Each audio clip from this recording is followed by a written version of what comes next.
Hello everyone, this is the fourth session of the topic data structures.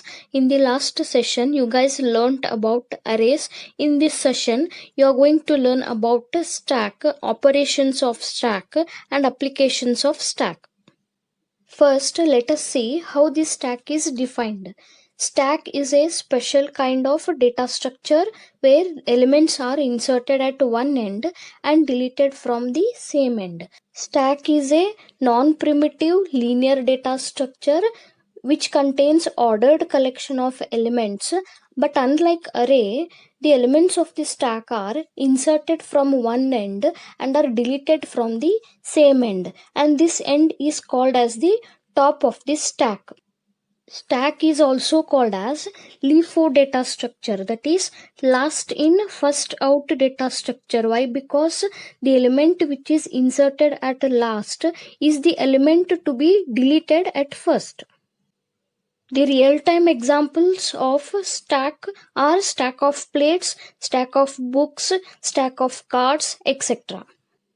Stack is not a separate data structure, so it must be implemented using one of the available data structures. There are two ways to represent a stack in memory. One is statically, that is using array. One is dynamically, that is using linked list. Since array part has been covered, first we will see memory representation of stack using array. One-dimensional array is used to store elements of the stack, but we must ensure that the array declared is large enough to accommodate all the elements of the stack. Why? Because array is a static data structure.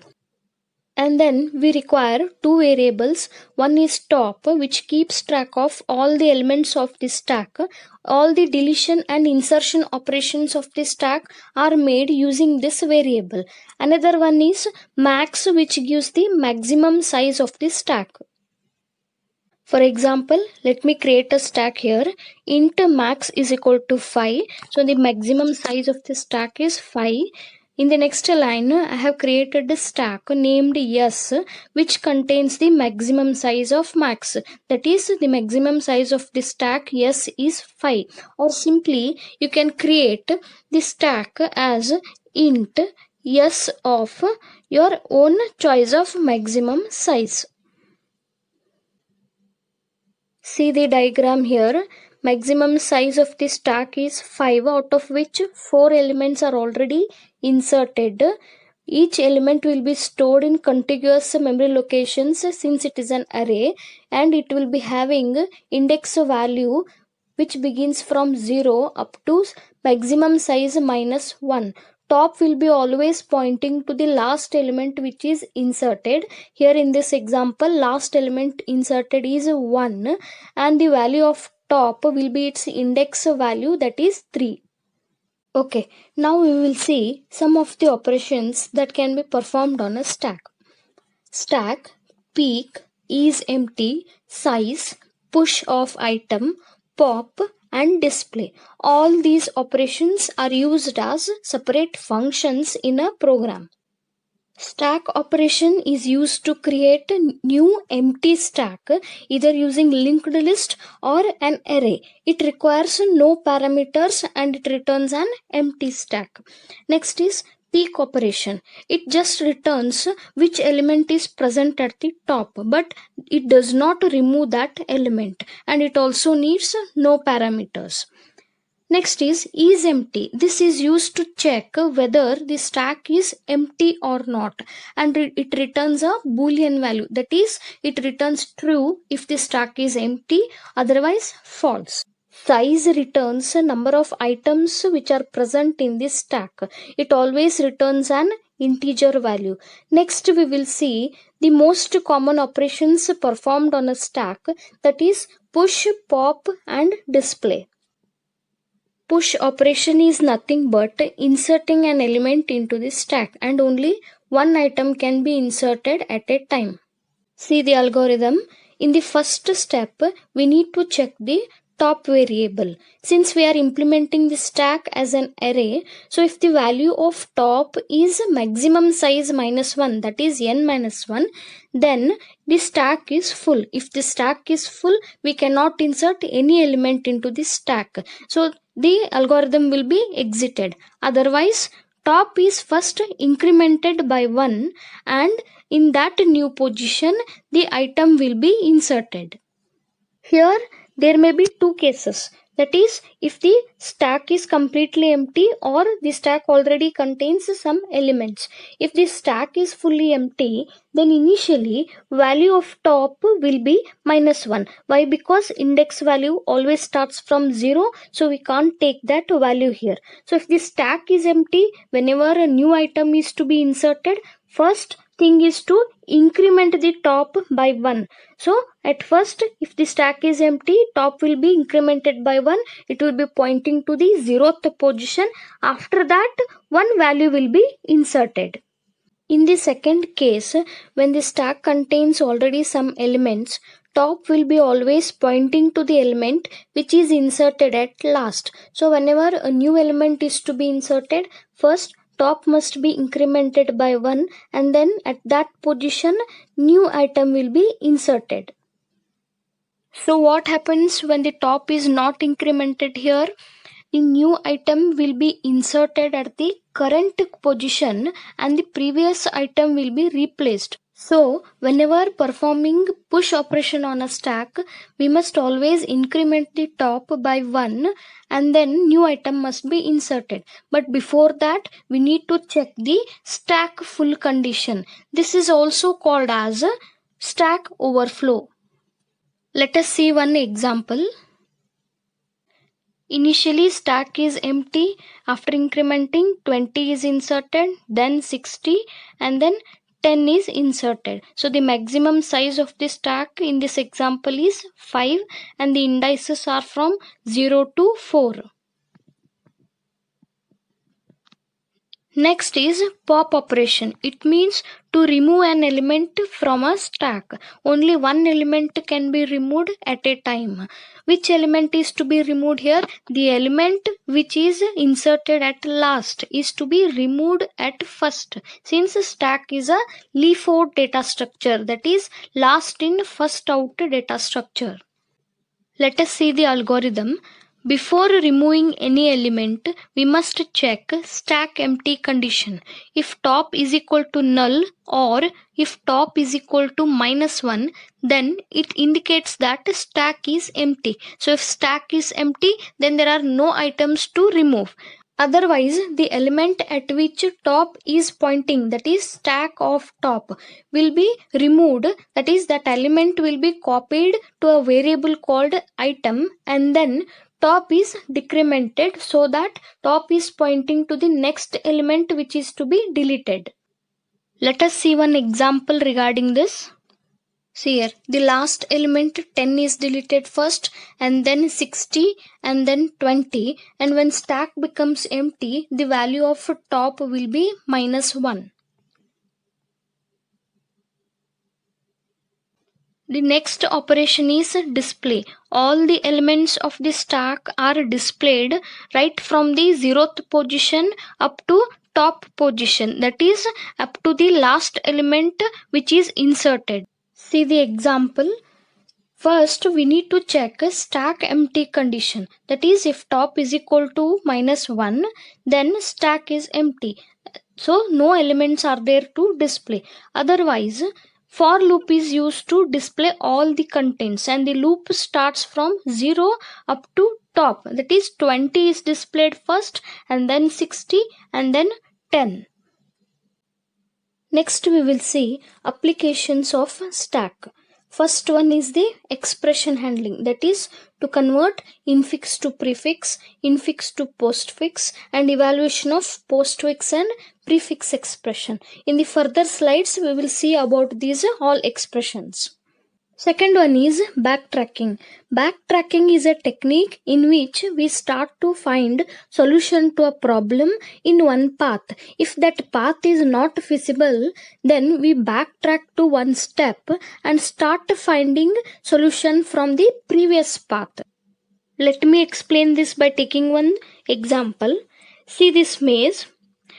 This is the entry point and this is the exit point. There are many ways to reach the exit points. So we start with one way, but somewhere in the middle the way gets blocked. So at that time we will move to the previous state so that we can start from another way. So this moving back to previous state is called as backtracking. In such kind of problems, to store the progress of previous state, stacks are used.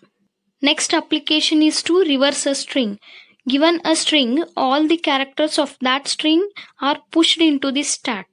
So to reverse a string, simply all the characters are popped out from the stack. Next is to convert a decimal number to binary number. Here, when the decimal number is divided by 2, the remainder will be pushed into the stack. So to get the binary number, all the elements of the stack will be popped out. Next we will see about expressions. An expression is a combination of variables, constants and operands which are written according to the syntax of a programming language. See the example: a into b minus c, 3x square plus 2x plus 1. So the expression contains operands as well as operators. Depending on the arrangement, the expressions are represented in three forms, that is infix expressions, postfix expressions and prefix expressions. In infix expression, operator is present between two operands. Example, a plus b. In postfix expression, an operator follows two operands, that is operator is present after two operands. Example, ab plus. In prefix expression, an operator precedes two operands, that is operator is placed before operands, that is example plus ab. Next we will see conversion of infix to postfix expression as well as infix to prefix expression. Conversion depends on precedence and associativity of the operators. See the table here. Parenthesis has got the highest precedence. Next is the exponentiation operator. Next is multiplication and division. Next is the modulus, and last precedence is for addition and subtraction operators. Associativity should be considered when there are two or more operators of same precedence are present. Let us convert this infix expression to postfix. The expression is a plus b in the bracket into c. Since parenthesis has got the highest precedence, first we have to convert the expression inside the parenthesis. A plus b will become ab plus and the rest of the expression is written as it is. Now, ab plus is considered as a single operand since it is already converted. The only remaining operand is c and multiplication symbol is present in between these two operands. Next step is to convert this expression by simply placing the multiplication operand after these two operands. That is, the final expression will be ab plus c into. Try this next example. A plus b in the bracket divided by x minus y in the bracket.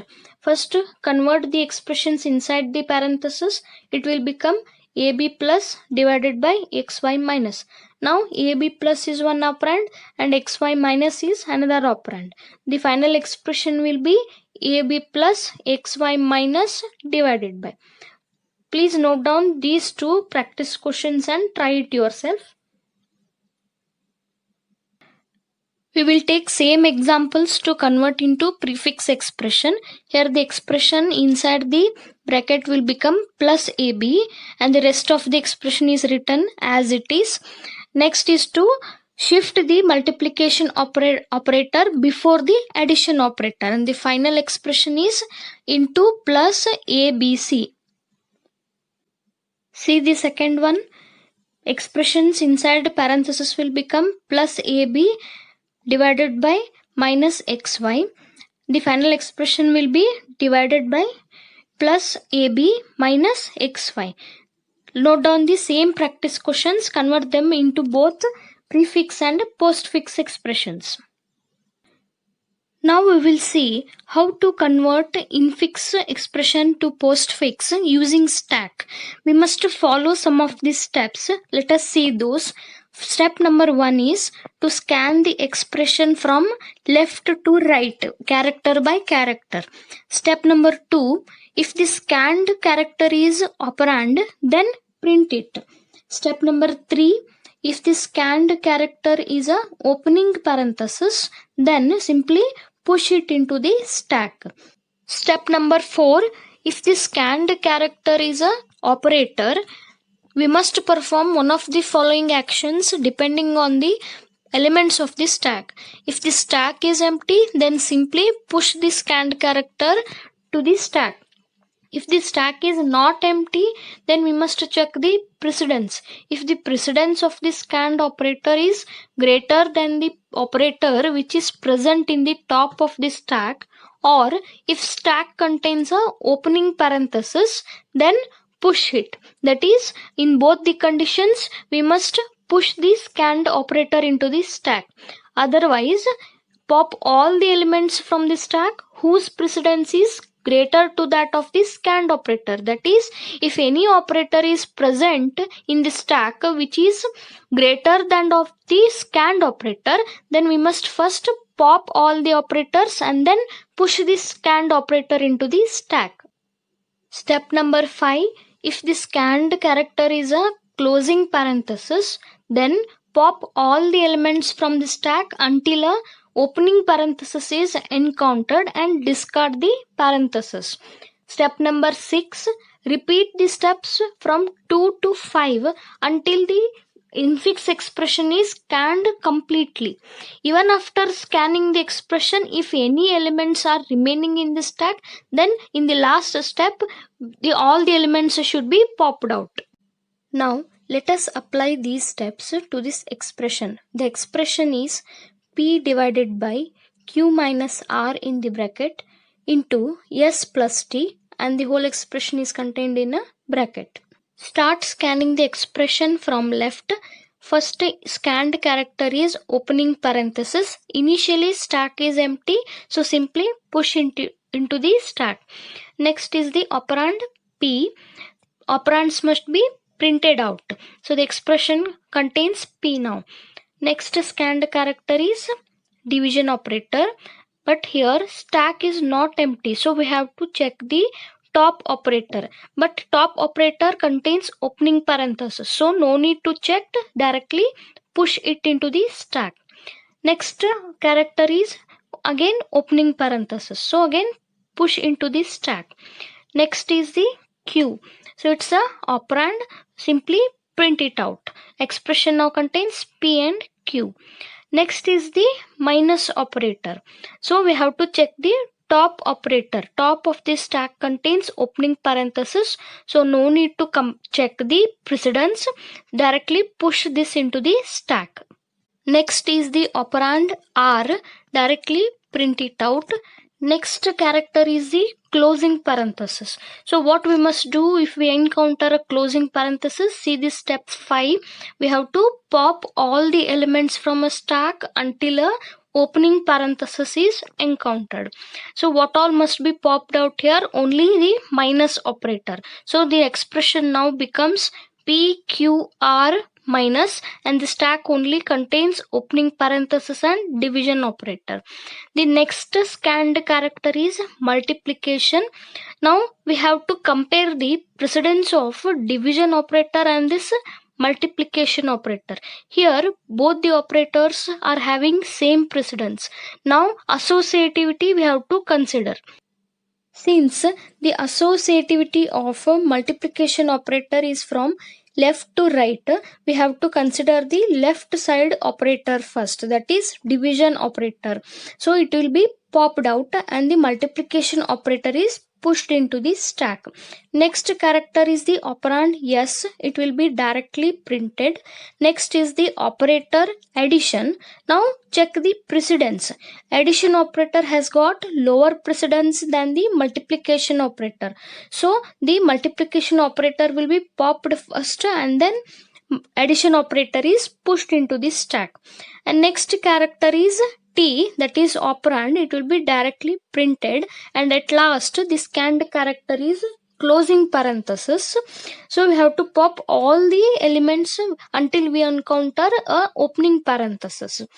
Only one operand is popped out, that is addition operator. After that opening parenthesis is encountered, so the parenthesis will be discarded. The final postfix expression will be PQR minus divided by ST into plus. Next we will see steps to convert infix expression into prefix expression using stack. First step is to reverse the given infix expression. Suppose for example the expression A plus B into C, after reversing it will become C into B plus A. If parentheses are present, then each opening parenthesis will become closing parenthesis and vice versa. In the next step, we have to convert the modified expression into postfix by applying the same previous rules. So the above modified expression, after converting into postfix, it will become CB into A plus. And in the last step, the obtained postfix expression is reversed again to get the final prefix expression.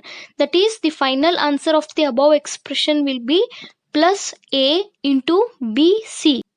At last, we will see these steps to evaluate a postfix expression using stack. That is, to find the solution to a postfix expression. First step, while reading the expression from left to right, push the element in the stack if it is an operand. Second step, pop the two operands from the stack if the element is an operator and then evaluate it. Last step, push back the result of the evaluation. Repeat it till the end of the expression.